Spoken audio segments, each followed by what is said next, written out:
Hello to anyone who has taken the time to listen in. This is Thinking Out Loud, and I'm Tamogna. I don't want to call this a podcast, although I suppose it is, but I'd rather you think of this as your friend sending you a flurry of voice notes at 3 a.m. that you are now listening to the next morning over coffee. This is very new for me, so please bear with me as I figure this out. So before we begin, how are you? Take a moment to reflect on how you're feeling. If you're doing great, I hope that feeling continues. If you're not so good, that's okay. I hope you're giving yourself the time and the space to feel and to be. I'm doing alright. Definitely nervous about this new venture, but I'm really trying to go for this all or nothing approach until I can't, essentially. I feel like I've found this new rush of inspiration and I'm in that flow state of wanting to say and share anything I can. So this is one of those things that I'm going to try, and if it resonates, I'm happy to continue. So today I want to talk about that feeling, about this embodiment of being a creator in this social media playground that sometimes feels like a war zone. So artists make art, musicians make music, sculptors sculpt, painters paint, and creatives create content, right? Content creation has always been a thing. Anything you make is content in the sense of creating substance, not just the term as it is used now. Content creation has only now, in the digital age of social media, become a label, a job, a kind of status symbol. The metrics, the data, the gurus, pleasing the algorithm gods. Our brains are overrun by the very intricately crafted web of the elite.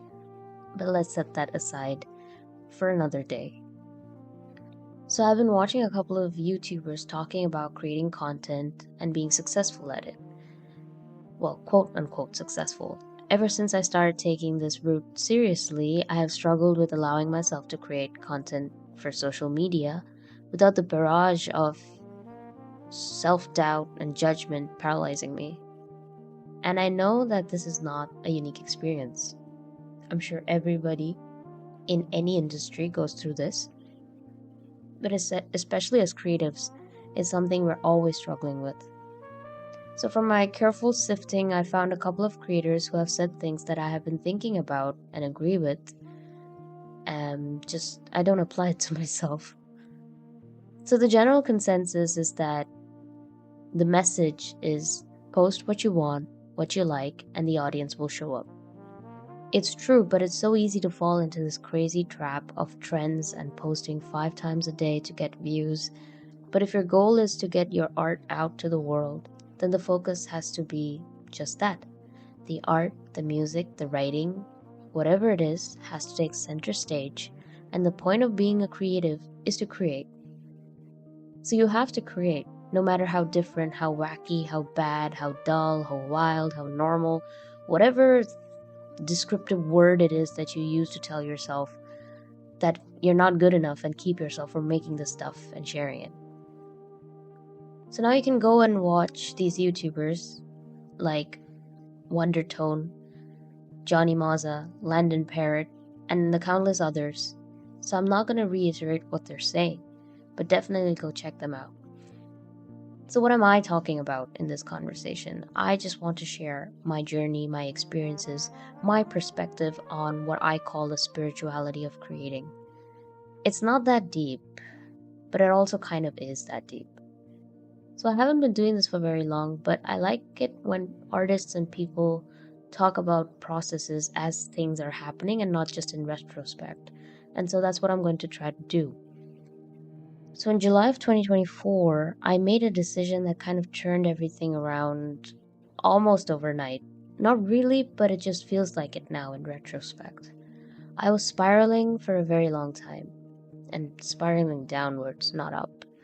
Fresh out of university, I couldn't get a job for over 2 years, and it was just not a great place to be in, constantly drowning in rejections.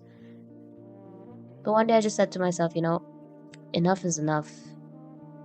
And yeah, my depression and my anxiety didn't just disappear like, oh my bad, I'll see myself out. just because I said stop.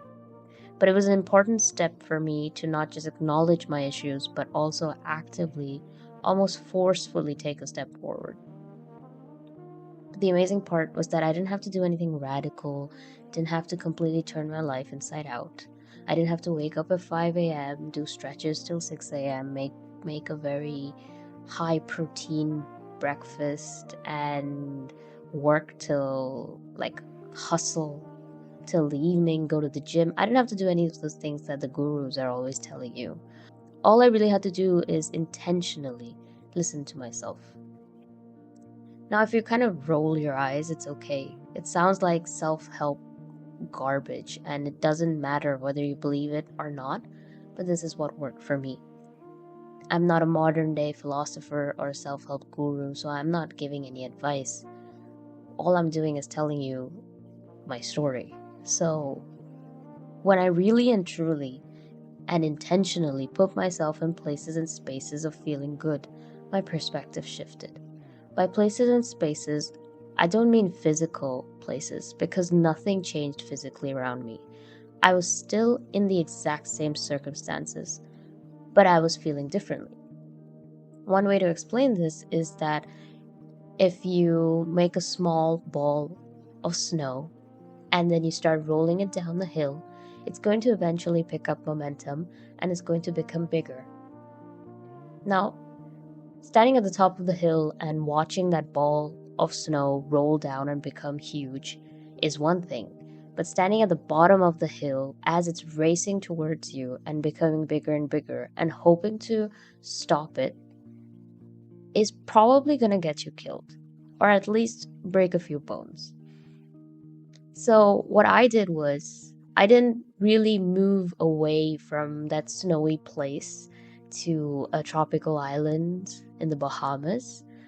Well, metaphorically, no. I just stepped away, as in, I stepped aside, and I let the boulder or this ball of snow kind of roll past me. Instead of trying to stop it, instead of kind of bringing equipment or building a wall to break it, I just stepped to the side and I let it roll past me, and believe me, it's still rolling downhill and it's still picking up pace and it's still getting bigger and bigger. But I'm not looking at it anymore, and I'm not at an impending doom of being hit by it. So change my perspective is in I'm now looking at the other side of the hill where I can see the sun rising and it's beautiful. I'm not looking at this huge, scary, life threatening ball of snow rolling down towards me. So, what that did for me was my approach to my art changed, my view on social media changed, and no, I didn't grow overnight to thousands of followers. I'm still at like 900-ish followers, but I got some amazing artists who follow me, who I've spoken to and been inspired by.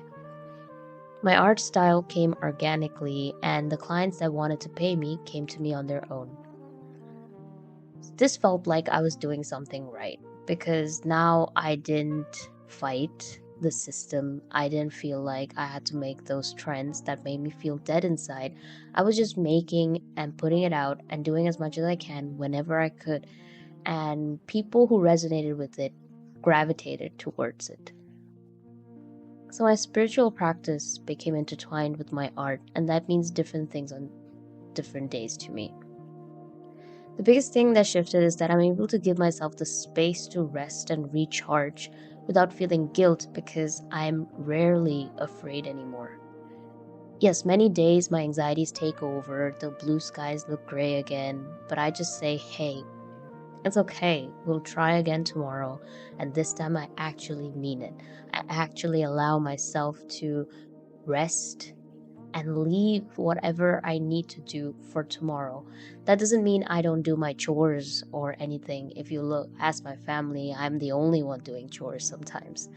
But that's not the point. The point is not like not physically moving, like you're just like rotting in bed or anything like that. It's just about how you're feeling about whatever it is that you're doing. So this takes me back to how creating art with intention of feeling good and getting better at my craft and not fighting the algorithm helped me to create that audience, whatever like size that is. It's growing steadily, but it has also allowed me to kind of take the leap and have the courage to do different things, like start my Substack, talking to this mic by myself. And my takeaway has been that when I create with a good and positive intention, it reaches people and they enjoy it more. But more importantly, so do I. Maybe another time I can go deeper into the processes and the teachings I listened to that help me along if people are interested. So, something that Landon Parrott kind of said in one of his videos was, you know, you have to take yourself seriously. You have to take your craft seriously. And we live in the social media age, and that it's okay if you've chosen the route of social media to take social media seriously. But it's about taking yourself seriously even when people don't understand. And I suffer from that. Like, I always look for time alone or away from the eyes of my family just so that I don't feel like I'm being judged, even if they're not judging me. And that goes on to like what the other creators have said, like Johnny Moza, like people rarely pick up on the things that you think that they're picking up on. They're more interested actually in the thing that you put out. And more often than not, that's the only thing that people remember. They don't remember you standing on the street and recording yourself, or sitting here at a desk and making something and recording it. Usually people don't care about that. So that goes into saying that one of the things that I sometimes tell myself or imagine that helps me is thinking that if I don't put up my work, whatever that may be, good or bad, I'm depriving my future audience from it. My future audience. And I know that might sound a little silly, but it's that I cannot have my work seen if I'm not allowing it to be seen. So everything I'm doing now, even this new thing of talking into this mic, I'm not sure where it will lead, but I like the idea that it might lead somewhere. And even if it doesn't, I can just stop doing it, and it won't be the end of the world. So make what you want, make whenever you want it, put it out, put it out, put it out. People want to see you. And if you don't like it, just stop. It's not the end of the world. Thank you for listening today, and I hope this kind of resonated with you. This is Thinking Out Loud, and it'll just be me trying to reflect in a different format. I'm still going to be writing on my Substack, but also you can hear my voice and kind of me staring at a wall and chattering away. So if you've made it this far, thank you. If you've subscribed, thank you. And I hope to continue this journey with you. Until next time.